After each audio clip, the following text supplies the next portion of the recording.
Jaffna education YouTube channel மாணவ செல்வங்களே வணக்கம். எனது முதலாவது வீடியோவிலே அவதானித்தல் திறன் தொடர்பான நுண்ணறிவு சார்ந்த பல்வேறு வகையான வினாக்களை அவதானித்திருந்தீர்கள். அதன் தொடர்ச்சியாக நாங்கள் இன்று அவதானித்தல் திறன் தொடர்பான பல்வேறு வகையான நுண்ணறிவு சார்ந்த வினாக்களை அவதானிக்க இருக்கின்றோம். இந்த வீடியோவை பார்ப்பதற்கு முன்பு உடனடியாக நீங்கள் சப்ஸ்கிரைப் செய்ய வேண்டும். நீங்கள் சப்ஸ்கிரைப் செய்கின்ற பொழுது நாங்கள் உங்களுக்காக அனுப்புகின்ற அனைத்து வீடியோக்களும் உடனடியாக உங்களை வந்தடையும். எனவே இந்த வீடியோவுக்குள் நுழைவதற்கு முன்பு சப்ஸ்கிரைப் பட்டனை அமர்த்துவதனூடாக நீங்கள் எங்களாலே வெளியிடப்படுகின்ற அனைத்து விதமான வீடியோக்களையும் உடனடியாக அவதானிக்க முடியும். சென்ற வீடியோவிலே 10 வினாக்களை அவதானித்தல் திறன் தொடர்பாக நாங்கள் அவதானித்திருந்தோம். பல்வேறு வகையான நுட்பங்கள், பல்வேறு வகையான வினாக்கள். இந்த முதலாவது வினா பத்திரத்திலே எவ்வாறு அதிகூடிய புள்ளிகளை பெற முடியும், இவ்வாறான வினாக்களை நாங்கள் அறிந்து அந்த வகைக்கேற்ப நாங்கள் பயிற்சிகளை மேற்கொண்டால் நிச்சயமாக அந்த முதலாவது வினாப்பத்திரத்தில் 100 புள்ளிகளை இலகுவாக பெற்றுக்கொள்ள முடியும். அந்த வகையில் நாங்கள் அவதானித்தல் திறனினை மேலும் பல வகையான வினாக்களை அவதானிக்க இருக்கின்றோம். இங்கே 11வது வினாவாக ஒரு வினா தரப்பட்டிருக்கின்றது. இதை நன்கு வாசித்து நீங்கள் விடைகளை அணுகிக் கொள்ள முடியும். கமலன் தனது வீட்டு தோட்டத்தில் 4 வகையான மரங்களை நாட்டியுள்ள முறை கீழே தரப்பட்டுள்ளது. கமலன் தனது வீட்டு தோட்டத்தில் 4 வகையான மரங்களை நாட்டியுள்ள முறை கீழே தரப்பட்டுள்ளது. இவ்வாறான வினாக்களை வருகின்ற பொழுது அவற்றை நாங்கள் பிரித்து வாசிக்க வேண்டும். அந்த வாக்கியங்களை பிரித்து தனித்தனியாக குறிப்பிடுத்து வாசித்தால் இலகுவாக நாங்கள் சரியான விடையை அணுகி புள்ளிகளை பெற்றுக்கொள்ளும். அவன் கொய்யாக்கன்றை நாட்டியது மாங்கன்றை நாட்டுவதற்கு முன்பாகும். அவன் கொய்யாக்கன்றை நாட்டுவதற்கு முன் வேம்பு கன்றை நாட்டினான். அவன் தென்னங்கன்றை நாட்டியது மாங்கன்றை நாட்டியதற்கு பின்பாகும். அதன்படி அவன் கன்றுகளை நாட்டியுள்ள முறையை ஒழுங்கு முறையில் எழுதினால் கிடைப்பது. இங்கே 4 மரங்களை கமலன் நாட்டியுள்ள முறை தரப்பட்டிருக்கின்றது. அது அந்த மரங்களை அவன் நாட்டுகின்ற ஒழுங்கு வரிசையை இங்கே கேட்கப்பட்டிருக்கின்றது. இவ்வாறான வினாக்களை நாங்கள் நன்கு அவதானித்து குறிப்பிடுத்து குறியீடுகள் மூலம் அல்லது ஏதோ ஒரு முறையை பயன்படுத்தி இலகுவாக அந்த விடைகளை அறிந்து கொள்ள முடியும். என்னாலே இங்கே ஒரு முறை உங்களுக்கு வழிகாட்டப்படுகின்றது. அதை நன்கு அவதானித்து அந்த முறையையும் பின்பற்றலாம். இப்பொழுது பாருங்கள், நாங்கள் முதலில் இந்த வாக்கியத்தை இங்கே தரப்பட்டிருக்கின்ற பந்தியை நன்றாக வாசிக்க வேண்டும். இப்பொழுது பாருங்கள், இங்கே கூறப்பட்டுள்ள விடயத்தில் முதலாவது அவன் கொய்யாக்கன்றை நாட்டியது மாங்கன்றை நடுவதற்கு முன்பாகும். ஆகவே இந்த முதலாவது வாக்கியத்தை வாசித்தவுடன் நாங்கள் ஒரு குறிப்பு எடுக்க வேண்டும்.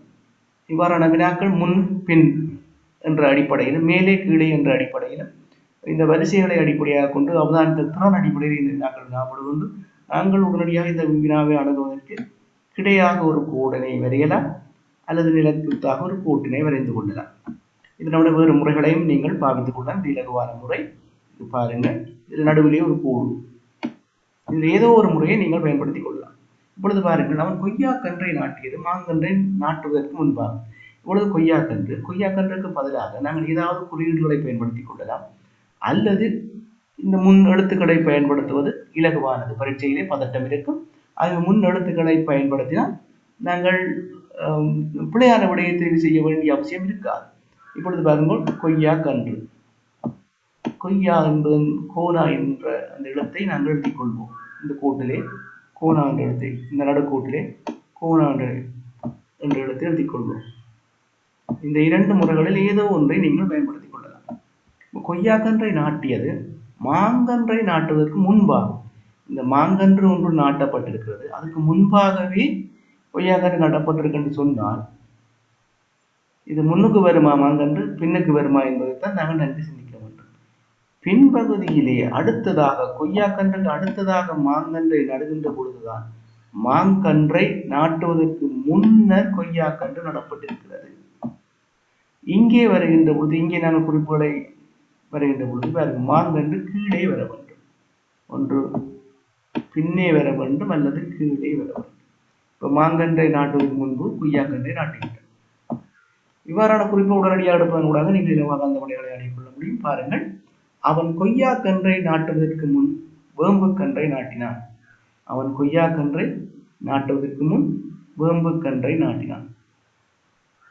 இப்பொழுது பாருங்கள், இவன் கொய்யா கன்றை நாட்டுவதற்கு முன் வேம்பு கன்றை நாட்டினான். அப்ப கொய்யா கன்றுக்கு முன்னர், இங்கே அவதானிக்கின்ற கொய்யா கன்றுக்கு முன்னர் இதை அவதானித்தீர்கள் என்றால், கொய்யா கன்றுக்கு முன்பு அவன் வேம்பு கன்றை நாட்டினான். வேம்பு முதலாவதாக வருகின்றது.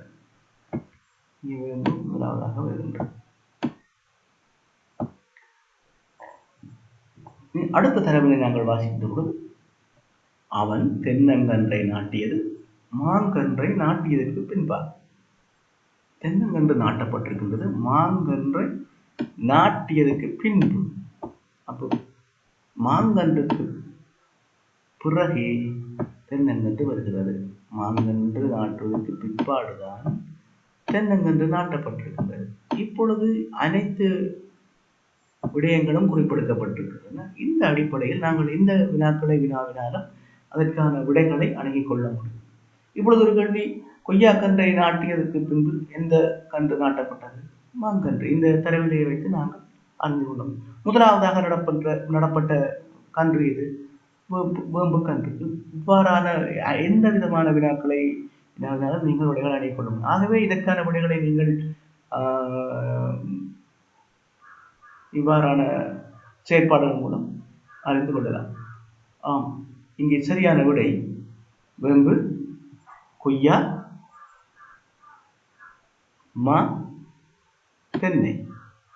சரியான விடை வேம்பு, கொய்யா, மா, தென்னை என்பது சரியான விடையா? அடுத்து நாங்கள் 12வது வினாவுக்கு செல்வோம். இங்கு தரப்பட்டுள்ள ஒரு முகம் பார்க்கும் கண்ணாடியில் பார்க்கும் போது தோன்றும் விதத்தை தெரிவு செய்யும். இந்த அவதானித்த திறன் அடிப்படையில் ஒரு நுண்ணறிவு சார்ந்த வினாவாக இந்த கண்ணாடியில் தோன்றுகின்ற உருக்கள் தொடர்பான வினாக்கள் வினாவப்படுவது மிகவும் இலகுவானது. இலகுவாக புள்ளிகளை பெறக்கூடிய ஒரு பகுதி. அந்த வகையில் பார்த்தீங்கன்னா, இங்கே முதலாவது ஒரு படம் தரப்பட்டிருக்கு. அந்த படம் கண்ணாடியில் பார்க்கின்ற பொழுது, முகம் பார்க்கும் கண்ணாடியில் பார்க்கின்ற பொழுது எவ்வாறு தோன்றும் என்ற அடிப்படையிலே இங்கே உங்களுக்கு வினா கேட்கப்பட்டிருக்கின்றது. பாருங்கள், இங்கே ஒரு முதலாவது தரப்பட்ட படம். இந்த படம் முகம் பார்க்கும் கண்ணாடியில் தோன்றுகின்ற பொழுது எவ்வாறு தோன்றும்? இந்த வினாவுக்கு நாங்கள் விடைகளை அணுகிக் கொள்வதாக இருந்தால், குறித்த படத்தினை நாங்கள் இடஞ்சுழியாகவோ வலஞ்சுழியாகவோ திருப்பி பார்க்க வேண்டும். இடஞ்சுழியாகவோ அல்லது வலஞ்சுழியாகவோ திருப்பி பார்க்கின்ற பொழுது நாங்கள் அந்த முகம்பாக்கு கண்ணாடியில் தென்படுகின்ற உருவத்தை நாம் கண்டு கொள்ள முடியும். இவற்றை அணுகுவதற்கு 2 முறைகள் இருக்கின்றன. பாருங்கள், உண்மையிலேயே இந்த உருவம் முகம் பார்க்கும் கண்ணாடியில் எவ்வாறு தோன்றும் என்று நாங்கள் அவதானிக்கின்ற பொழுது, இந்த முகம் பார்க்கும் கண்ணாடி இந்த பக்கம் இருக்க வேண்டும் அல்லது இந்த பக்கம் இருக்க வேண்டும் என்ற கற்பனை எங்களுக்கு இருக்க வேண்டும். இந்த பக்கத்திலே உள்ள கண்ணாடியில் தெரிகிறதா அல்லது இந்த பக்கத்திலே இருக்கின்ற கண்ணாடியில் தெரிகிறதா? இப்போ இந்த பக்கத்திலே இருக்கிற கண்ணாடியில் தெரிந்தாலும் இந்த உருவம் வலம் மாறி தெரியும். இந்த பக்கத்திலே இருக்கின்ற கண்ணாடியில் பார்த்தாலும் இந்த உருவம் வலம் மாறி தெரியும். ஆகவே முகம் பார்க்கும் கண்ணாடியில் ஒரு உருவத்தை பார்க்கின்ற பொழுது அவை நிச்சயமாக வலம் மாறி தெரியும். அப்போ எப்படியான உருக்கள் வலம் மாறி தெரியும், எப்படியான உருக்கள் வலம் மாறி தெரியாது, அப்படியே தெரியும் என்று நோக்குகின்ற பொழுது பாருங்கள், இந்த ஏ என்ற ஒரு இடத்தில் இருந்தால் நிச்சயமாக இந்த உருவம் வலம் மாறித்தான் காட்டப்படும். ஆனால் எங்களுக்கு அப்படியே தெரியும். வலம் மாறினாலும் இது ஏ ஆகத்தான் இருக்கும். ஆனால் பி என்ற ஒரு உருவம் இருந்தால்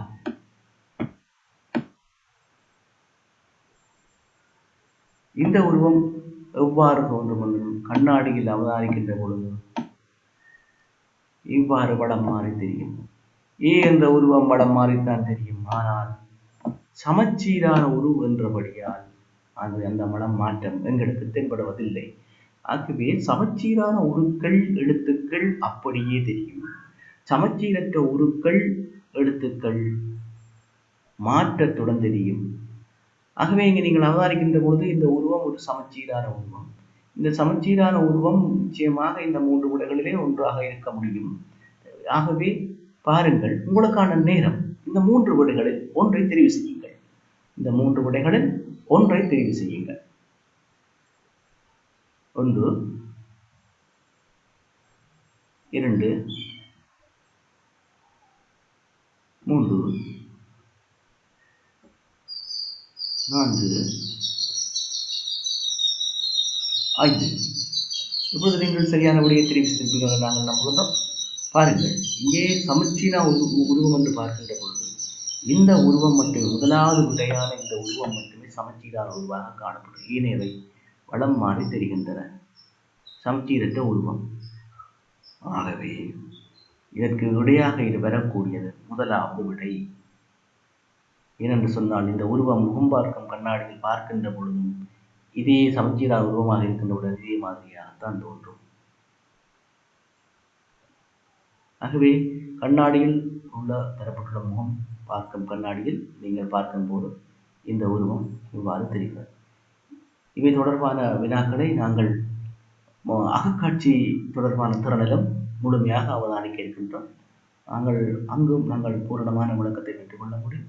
அவதானித்தல் தொடர்பான வினாக்களிலும் இந்த திறன்கள் பரிசோதிக்கப்படுகின்றன. ஒரு வினாவிலே 2 வகையான திறன்களும் பரீட்சிக்கப்படுவதற்கான வாய்ப்புகள் இருக்கின்றன. அந்த வகையிலே இந்த வினாவிலே அவதானித்தல் திறனும் உங்களிடம் பரீட்சிக்கப்படுகிறது, அகக்காட்சி சார்ந்த திறனும் பரீட்சிக்கப்படும். இந்த வினாவினை எப்படி இலகுவாக அணுகிக் கொள்ளலாம், பரீட்சை மண்டபத்திலே எவ்வாறு இலகுவாக அணுகிக் கொள்ளலாம் என்ற பொழுது, இந்த தரப்பட்டுள்ள உரு அல்லது தரப்பட்டுள்ள எழுத்தின் மேலே நீங்கள் பென்சிலால் கோடு வரைய வேண்டும். மெதுவாக பென்சிலாலே கோட்டினை வரைய வேண்டும். இந்த பென்சிலாலே கோட்டினை, இந்த உருவிலே கூறப்பட்டிருக்கின்ற இந்த அடையாளங்களை நன்கு வரைந்து அந்த வினாப்பத்திரத்தை திருப்பி பார்க்கின்ற பொழுது ஒரு உருவம் தோன்றும். அந்த இந்த 3 விடைகளிலே ஒன்றாக வழங்கப்பட்டிருக்கும். அந்த உருவை நீங்கள் இலகுவாக தெரிவு செய்யலாம் ஒரு முறை. இன்னொன்று, நீங்கள் வைத்திருக்கின்ற அழிரப்பர்களை அந்த எழுத்தினை நன்றாக, இந்த படத்தினை நன்றாக வரைந்து அந்த ஒரு வினாத்தாளில் ஒரு ரஃப் சீட்டிலே நீங்கள் அச்சு பதிக்கின்ற பொழுது ஒரு உருவம் தோன்றும். அந்த உருவினை நீங்கள் சரியான விடையாக தெரிவு செய்து கொள்ள முடியும். ஆகவே இவ்வாறான 2 முறைகளையும் நீங்கள் பழகிக் கொள்வதன் மூலம் பரீட்சை மண்டபத்தில் இலகுவாக இந்த வினாவுக்கான விடையை அணுகிக் கொள்ள முடியும். அடுத்து நாங்கள் 13வது வினாவை அவதானிப்போம். தரப்பட்ட உருவில் 3ஐ ஒரு கூட்டமாகவும் 2ஐ வேறொரு கூட்டமாகவும் வேறுபடுத்தலாம். ஒரு கூட்டத்தில் அடங்கியுள்ள 2 பிராணிகள். நன்கு வாசித்து நீங்கள் நன்கு அவதானித்து இதற்கான விடையை அணுகிக் கொள்ள வேண்டும். தரப்பட்ட உருவில் 3ஐ ஒரு கூட்டமாகவும் 2ஐ வேறொரு கூட்டமாகவும் வேறுபடுத்தலாம். ஒரு கூட்டத்தில் அடங்கக்கூடிய 2 பிராணிகள். இங்கே உங்களுக்கான நேரம் வழங்கப்படுகிறது. 5 வினாடிகள் உங்களுக்கு வழங்கப்படும். சரியான விடையை தெரிவு செய்யுங்கள். முயன்று பாருங்கள். 1 2 3 4 5. இப்பொழுது பாருங்கள், இந்த A என்பது நாய் என்று படத்தை கொடுக்கிறது. B என்பது பசு, C என்பது குதிரை, D என்பது பூனை, E என்பது மான். இங்கே தரப்பட்டிருக்கின்ற இந்த 5 படங்களில் 3ஐ ஒரு கூட்டமாகவும் 2ஐ ஒரு கூட்டமாகவும் வேறுபடுத்தலாம். அந்த வகையில் நீங்கள் அவதானிக்கின்ற பொழுது நாங்கள் இந்த வினாவுக்கான விடைகளை அவதானிக்கின்ற பொழுது இந்த படங்களை நன்கு அவதானித்து இந்த விடைகளில் இருந்து செல்வதன் ஊடாக நாங்கள் இந்த சரியான விடையை அணுகிக் கொள்ள முடியும். முதலாவது நாங்கள் இங்கே அவதானிப்போம். 1 என்ன விடை தரப்பட்டிருக்கின்றது? A, B. A என்பது நாய், B என்பது பசு. ஆகவே இந்த 2ம் ஒரு கூட்டத்திலே வருமாக இருந்தால், இந்த 2 பிராணிகளும் ஒரு கூட்டத்திலே அடங்குவது, ஏனைய 3ம் ஒரு கூட்டத்தில் அடங்க முடியுமா என்று அவதானிக்கின்ற பொழுது இல்லை. குதிரை, பூனை, மான். உணவை அடிப்படையாக கொண்டு பார்த்தாலும் அல்லது வீட்டிலே வசிக்கின்ற, காட்டிலே வசிக்கின்ற அடிப்படையில் பார்த்தாலும் இவை 3ம் ஒற்றுமைப்பட வாய்ப்பில்லை. ஆகவே இந்த விடை வர முடியாது. அடுத்து 2வது விடையை நாங்கள் அவதானிக்கின்ற பொழுது A, D. A என்பது நாய், டி என்பது பூனை. இவை உணவை அடிப்படையாக கொண்டு பார்க்கின்ற பொழுது அனைத்து முன்னி வீட்டிலே காட்டிலே வசிக்கின்ற அடிப்படையில் பார்க்கின்ற பொழுது இவை வீட்டிலே வசிக்கக்கூடியவை. ஆகவே ஏனைய பிராணிகளை அவதானிக்கின்ற பொழுது உணவை அடிப்படையாக கொண்டு அவதானிக்கின்ற பொழுது பசு அனைத்து முன்னி இல்லை மன்னிக்கவும் தாவர உண்ணி, குதிரை தாவர உண்ணி, மான் தாவர உண்ணி. ஆகவே இந்த 3 விடைகளையும் பார்த்தால் மூன்றும் தாவர உண்ணி, இவை இரண்டும் அனைத்து உண்ணி. ஆகவே 2ஐ அடிப்படையாக கொண்டு நோக்குகின்ற பொழுது இரண்டாவது விடை பொருத்தமானதாக இருக்கின்றது.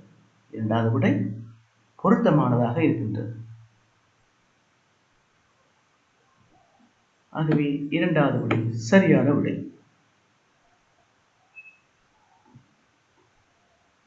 நாங்கள் 14வது வினாவினை அவதானிப்போம்.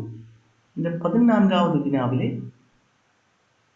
சொல்லப்பட்டிருக்கின்ற விடயங்களை நன்கு வாசிக்க வேண்டும். இங்கு அதிக தடவை இடம்பெற்ற எண் 3 எனில் எல்லின் மீது புள்ளடியிடுக, இல்லை எனில் ஏயின் மீது புள்ளடியிடுக. இங்கு அதிக தடவை இடம்பெற்ற எண் 3 எனில் எல்லின் மீது புள்ளடியிடுக, இல்லை எனில் ஏயின் மீது புள்ளடியிடுக. இங்கே நெய்யறியிலே ஒரு சிறிய நெய்யறி தரப்பட்டிருக்கின்றது. இந்த நெய்யறியிலே இலக்கங்களும் ஆங்கில எழுத்துக்களும் இங்கே தரப்பட்டிருக்கின்றன. இவற்றை அடிப்படையாக கொண்டு அவதானித்த திறன் சார்ந்த நுண்ணறிவு சார்ந்த வினாக்கள் வினாவப்படுவது உண்டு. அந்த வகையிலே நாங்கள் இவற்றை நன்கு அவதானித்து, இந்த படத்தினை நன்கு அவதானித்து கீழே சொல்லப்பட்டிருக்கின்ற விடயங்களை பின்பற்றுவதனூடாக கூடிய புள்ளிகளை பெற்றுக்கொள்ள முடியும். பாருங்கள், இங்கே அதிக தடவை இடம்பெற்ற 3 எனில் எல்லின் மீது புள்ளடிகள். இந்த வினாவுக்கான விடையை அணுகின்ற பொழுது முதலில் இலக்கங்களை நாங்கள் அவதானிக்க வேண்டும். ஏன்னு சொன்னால் இலக்கம் தொடர்பான கேள்வி. அப்போ இலக்கங்களை அவதானிக்கிறப்ப 4 என்பது எத்தனை தடவை இடம்பெற்றுள்ளது என்பதை நாங்கள் அறிந்து கொள்வதற்காக ஒன்று இந்த நெய்யறியின் கீழ் பகுதியிலே எழுதி கொள்ளலாம், அல்லது உட்பகுதியிலே நீங்கள் பென்சிலாலே மெதுவாக மெல்லிய ஓட்டினால் எழுதி கொள்ளலாம். இப்படி பாருங்க, 4 என்பது முதலாவது தடவை இருக்கின்றது. இங்கே 4 இருக்கிறது 2வது தடவை, இங்கே 3 இருக்கிறது 3 தடவை. அப்ப 4 என்பது 3 தடவைகள் இங்கே குறிக்கப்பட்டிருக்கு. ஏனெனில் பரீட்சை மண்டபத்திலே நீங்கள் பதட்டத்தை சில நேரம் தவற விடக்கூடும். ஆகவே கீழே ஒரு குறியீடாக இவ்வாறு எழுதுவதனூடாக நீங்கள் அந்த பதட்டத்திலிருந்து விடுபட முடியும். அடுத்த 3 என்ற இலக்கத்தை நோக்கும்போது 1 தடவை வந்திருக்கின்றது, இங்கே 2 தடவை வந்திருக்கின்றது. 5 என்பதை நோக்குகின்ற பொழுது 1 தடவை வந்திருக்கிறது. ஆகவே இப்பொழுது நாங்கள் வினாவினை அணுகின்ற பொழுது இங்கு அதிக தடவை இடம்பெற்ற எண் 3 எனில் எல்லின் மீது புள்ளடியிடுக. 4 என்பது 1, 2, 3 தடவைகள் இடம்பெற்றிருக்கின்றது. 3 என்பது 2 தடவைகள் இடம்பெற்று. ஆகவே எல்லின் மீது நீங்கள் என்ன செய்ய வேண்டும்? புள்ளடியிடுக. இது 3 அதிக தடவை இடம்பெறவில்லை என்ற காரணத்தினால் நாங்கள் ஏயின் மீதே புள்ளடியிட வேண்டும்.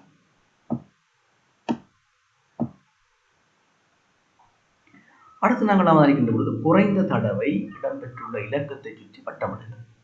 இப்போ குறைந்த தடவை இடம்பெற்றுள்ள இலக்கங்களை அவதானிக்கிறோம். 4, 3, 5 என்ற இலக்கங்கள் இருக்கின்றன. 4 3 தடவை, 3 2 தடவை, 5 என்பது 1 தடவை இருப்பதனால் நாங்கள் இந்த 5ஐ சுற்றி வட்டமிடுகிறோம். ஆகவே நாங்கள் நன்கு அவதானித்து இவ்வாறான வினாக்களை அணுகுவதனூடாக உயர்ந்த புள்ளிகளை பெற்றுக்கொள்ள முடியும். இப்பொழுது பாருங்கள், 15வது வினா கேட்கப்பட்டிருக்கின்றது. இங்கே வாசியுங்கள். இந்த வினாவினை கீழே கோட்டுப்படத்தில் வினாக்குறியினால் காட்டப்படும் வெற்றிடத்துக்கு பொருத்தமான உருவை தெரிவு செய்யும். கீழே கோட்டுப்படத்தில் வினாக்குறியினால் காட்டப்படும் வெற்றிடத்துக்கு பொருத்தமான உருவை தெரிவு செய்யும். இது ஒரு கோல அடிப்படையிலான அவதானித்தல் நுண்ணறிவு திறன் சார்ந்த வினா. எங்கே உங்களுக்கான நேரம் வழங்கப்படுகிறது 5 வினாடிகள். முயன்று பாருங்கள். 1, 2, 3, 4, 5. ஆம், நீங்கள் சரியான விடையை தெரிவு செய்திருப்பீர்கள். இப்பொழுது பாருங்கள், இந்த வினாவினை அணுகுகின்ற முறைகளை நாங்கள் நோக்குகின்ற பொழுது இவ்வாறான வினாக்கள் பல்வேறு திறன்களை அடிப்படையாக கொண்டு கேட்கப்பட்டிருக்கும். இந்த வினாவில் நாங்கள் 2 படங்களையும் முதலில் முழுமையாக அவதானிக்க வேண்டும். இந்த இரண்டு படங்களையும் அவதானிக்கின்ற பொழுது ஒரு மாற்றம் வெளிப்படையாக நிகழ்ந்திருக்கின்றது. இந்த உருவம் அப்படியே இருக்க அந்த உள்ளே இருக்கின்ற இலக்கங்கள் வலஞ்சுழியாக இடம் மாறி இருக்கின்றன. அதாவது 1, 2, 3, 4 என்ற இலக்கம் இங்கே நேராக தரப்பட இங்கே வலஞ்சுழியாக மாற்றமடைந்து இலக்கங்கள் திரும்பி எழுதப்பட்டிருக்கின்றன. 1, 2, 3, 4. அதே நேரம் இங்கு காணப்படுகின்ற இந்த இலக்கங்கள் இன்னொரு தடவை வலஞ்சுழியாக திரும்பி அடுத்த விடையிலே காணப்படும். இங்கே இடைவெளிக்கு வர வேண்டிய விடையிலே வர வேண்டிய தேவை இருக்கின்றது. ஏனென்றால் இதுவும் வலஞ்சுழியாக இலக்கங்கள் மாற்றி இருக்கின்றது, இங்கே வலஞ்சுழியாக இலக்கங்கள் மாற்றப்பட்டிருக்கின்றன. ஆகவே இங்கே வர வேண்டிய இலக்கம் வலஞ்சுழியாக திரும்பி ஒரு இலக்கமாக காணப்பட வேண்டும். அவ்வாறு பார்ப்போமானால் 3 விடைகளையும் அவதானிக்கின்ற பொழுது அவை வலஞ்சுழியாக மாற்றமடைந்து தலைகளாக தெரிகின்றன. எனவே 3 விடையும் சரியான விடை கூட தோன்றுகின்றது. இனி உள்ளடக்கத்தை அவதானிக்கின்ற பொழுது 1, 2, 3, 4 முதலாவது படத்திலே இந்த இலக்கங்கள் ஒழுங்கு வரிசைப்படி இருக்கின்றன. ஆனால் இங்கு முதலாவது இலக்கமாக 1 இல்லாமல் போய் 2, 3, 4, 5 என்ற இலக்கம் சேர்ந்திருக்கின்றது. முன்பகுதியில் ஒரு இலக்கம் இல்லாமல் போக பின்பகுதியிலே ஒரு இலக்கம் சேர்ந்திருக்கின்றது. ஆகவே அவ்வாறான விடைதான் இப்பொழுது முன்பகுதியிலே உள்ள இலக்கம் 2 இல்லாமல் போக பின்பகுதியிலே ஒரு இலக்கம் வர வேண்டும். முன்பகுதியிலே 2 இல்லாமல் இந்த இடத்துக்கு வர வேண்டிய இலக்கம் 3. 3 என்ற தொடக்கமாக கொண்ட விடை 2 விடைகள் இருக்கின்றன. ஆகவே இந்த விடை வராது என்ற முடிவுக்கு நாங்கள் வந்துள்ளோம். இப்பொழுது எங்களுக்கு இந்த 2 விடையிலும் தான் சரியான விடையை தெரிவு செய்ய வேண்டிய தேவை இருக்கின்றது. இப்பொழுது 3, 4, 5, 6 நாங்கள் இங்கே 3, 4, 5, 6 என்று கண்ட மாத்திரத்திலே இந்த வினாவுக்கு விடையை அளித்து விடுவோம். இது தவறான விடை.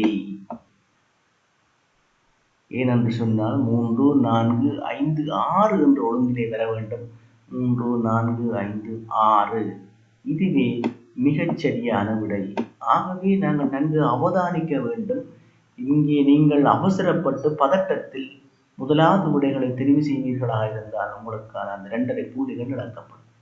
ஆகவே இவ்வாறான வினாக்கள் உங்களுக்கு அவதானித்தல் திறன் சார்ந்த நுண்ணறிவு வினாவாக காணப்படுவதனால் நன்கு அவதானித்து நீங்கள் அணுகுவதனூடாக சரியான விடைகளை தெரிவு செய்து கொள்ள முடியும்.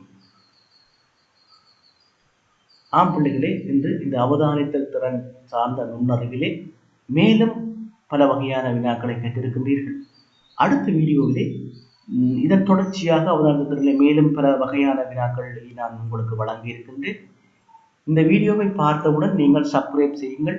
என்னாலே வழங்கப்படுகின்ற அடுத்த வீடியோக்கள் உடனடியாக உங்களை வந்து சேரும். எனவே இந்த வீடியோவை பார்த்தவுடன் சப்ஸ்கிரைப் பண்ணாதவர்கள் சப்ஸ்கிரைப் செய்து கொள்ளுங்கள். அடுத்த வீடியோ உங்களுடன் கலந்து சிந்திக்கும் வரை அன்பு வணக்கம் கூறி விடைபெறுகின்றேன். நன்றி, வணக்கம் பிள்ளைகளே, வணக்கம்.